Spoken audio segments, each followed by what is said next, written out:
राधे राधे प्रणाम। मैं पूनम अपने यूट्यूब चैनल के पूनम सरिता संगीत में आप सबका तहे दिल से स्वागत करती हूँ और आप सबके लिए ईश्वर से मंगल कामना करती हूँ।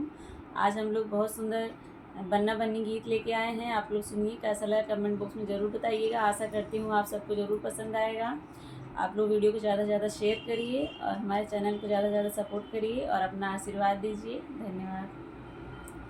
टेनी मारला सोनारवा पलारवा में, टेनी मारला सोनारवा पलारवा में, बन्ना टिकवा गढ़ावै कलकत्तवा में, बन्ना टिकवा गढ़ावै कलकत्तवा में, उनकर पहिनन वाली गोरी नैहरवा में, उनकर पहिनन वाली गोरी नैहरवा में, टेनी मारला सोनारवा पलारवा में, टेनी मारला सोनारवा पलारवा में, बन्ना हरवा गढ़ावै कलकत्तवा में, बन्ना हरवा गढ़ावै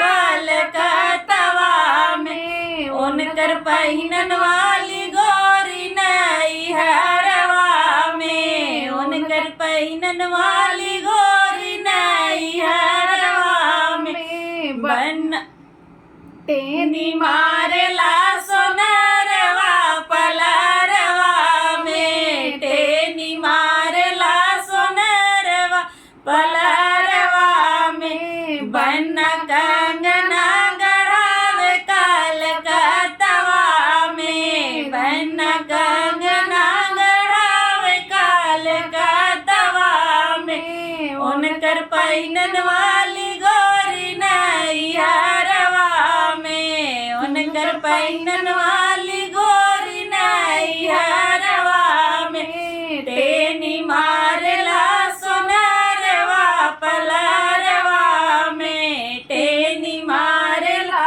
सोनारवा पलारवा में, बन्ना